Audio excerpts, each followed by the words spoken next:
आज मैं आपको किताबों का पहला अध्याय नहीं पढ़ाऊंगा। मैं सिर्फ एक सवाल पूछूंगा। उन्होंने पूरे हॉल पर नजर दौड़ाई। आप यहाँ क्यों आए हैं? एक छात्र बोला। अच्छी नौकरी के लिए। दूसरा बोला। नाम कमाने के लिए। तीसरा बोला। पैसे कमाने के लिए। आरव हर जवाब सुनते रहे। फिर उनकी नजर अनन्या पर रुकी। तुम। पीछे वाली सीट। तुम्हारा जवाब? पूरा हॉल उसकी ओर देखने लगा। अनन्या धीरे से खड़ी हुई। उसने गहरी सांस ली। सर, मैं यहाँ सिर्फ अपनी जिंदगी बदलने नहीं आई। मैं अपने माता पिता की अधूरी खुशियाँ पूरी करने आई हूँ। कुछ पल के लिए पूरा हॉल शांत हो गया। आरव ने पहली बार किसी छात्र के जवाब पर ध्यान से मुस्कुराया। अच्छा जवाब। लेकिन याद रखना, सपनों का बोझ इतना मत बढ़ाना कि जिंदगी जीना ही भूल जाओ। अनन्या ने सिर हिला दिया। उसे नहीं पता था कि यही व्यक्ति आने वाले वर्षों में उसकी जिंदगी का सबसे बड़ा मार्गदर्शक बनने वाला है। क्लास खत्म हुई। सभी छात्र बाहर निकल गए।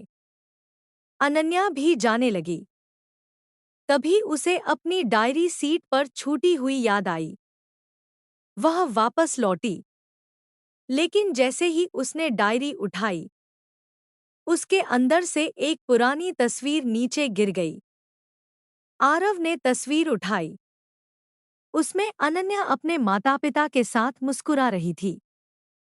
तस्वीर के पीछे लिखा था, जो भी हो, अपने सपनों से कभी हार मत मानना। पापा। आरव कुछ क्षण उस तस्वीर को देखते रहे। उनकी आंखों में जैसे कोई पुरानी याद लौट आई। उन्होंने तस्वीर वापस अनन्या को देते हुए कहा, इसे हमेशा संभाल कर रखना। कुछ तस्वीरें सिर्फ यादें नहीं होती, जीने की वजह भी होती हैं। अनन्या ने हैरानी से उनकी ओर देखा। उसे लगा जैसे इन शब्दों के पीछे कोई ऐसा दर्द छिपा है जिसे दुनिया नहीं जानती।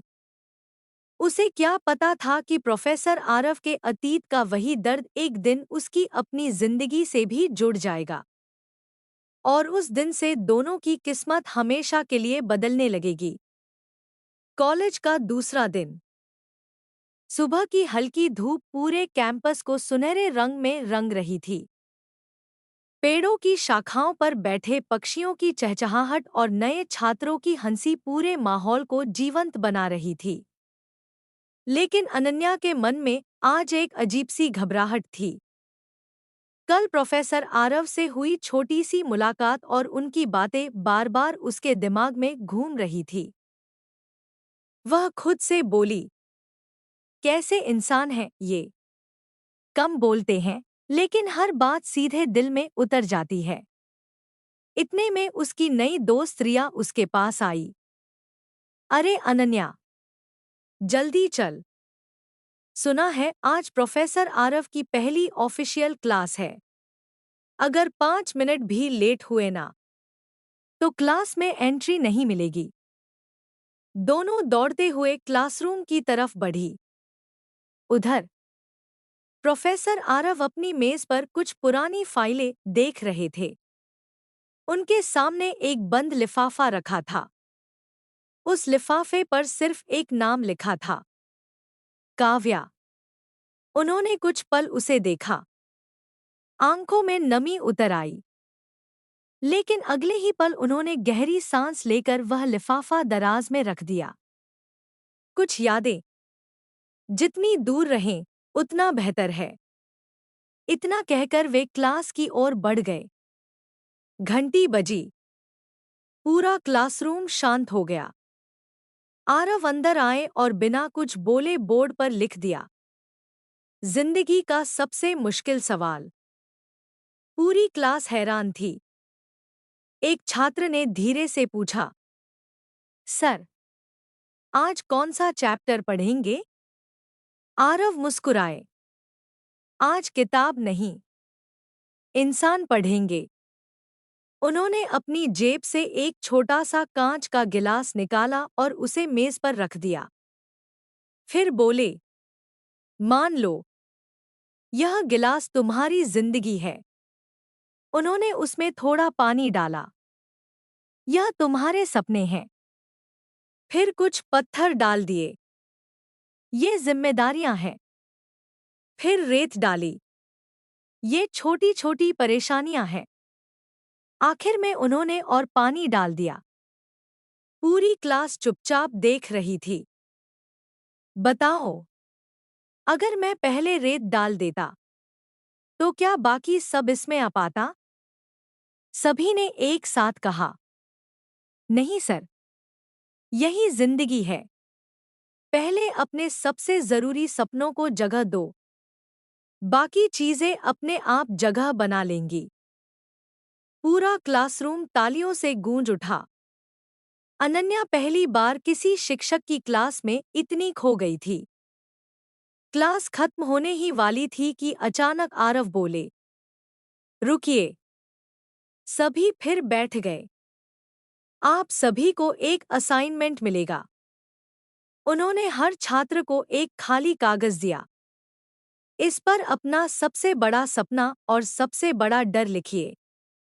नाम लिखना जरूरी नहीं है। सभी छात्र लिखने लगे।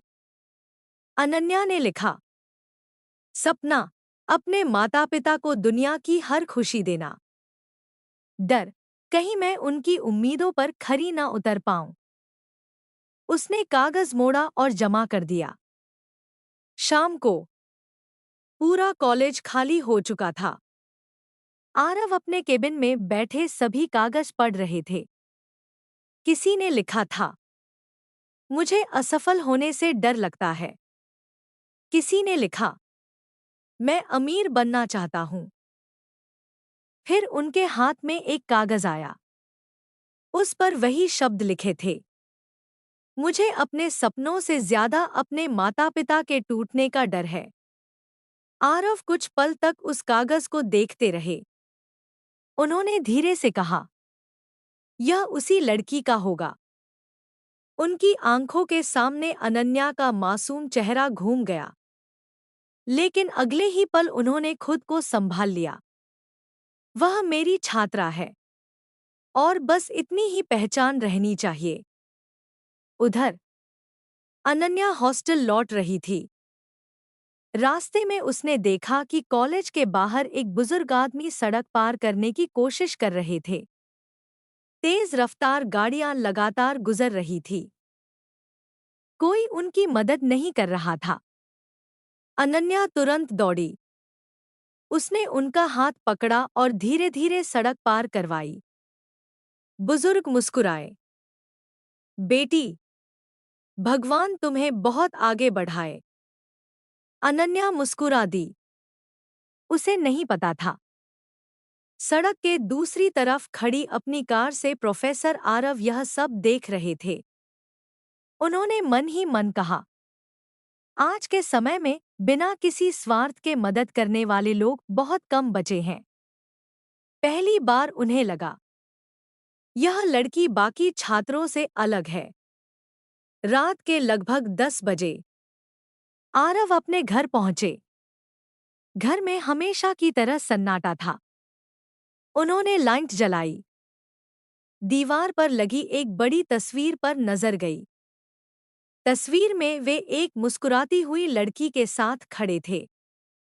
उन्होंने तस्वीर को हाथ लगाया और धीमे स्वर में कहा, काव्या, आज कई साल बाद किसी छात्र की आंखों में वही सच्चाई देखी है जो कभी तुम्हारी आंखों में थी। इतना कहते ही उनकी आंखों से एक आंसू गिर पड़ा।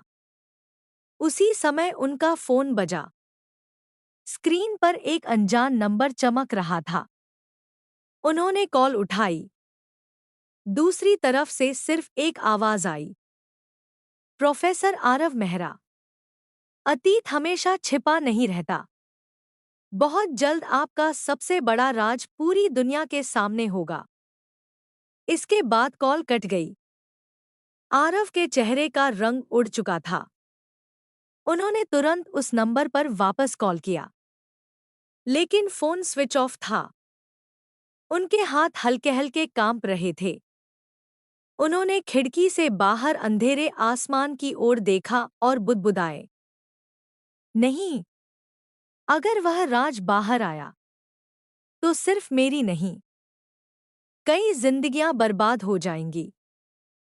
लेकिन उन्हें नहीं पता था, उनकी जिंदगी का वह छिपा हुआ सच अब धीरे धीरे उसी कॉलेज की ओर बढ़ रहा था जहां अनन्या अपने सपनों की शुरुआत कर चुकी थी।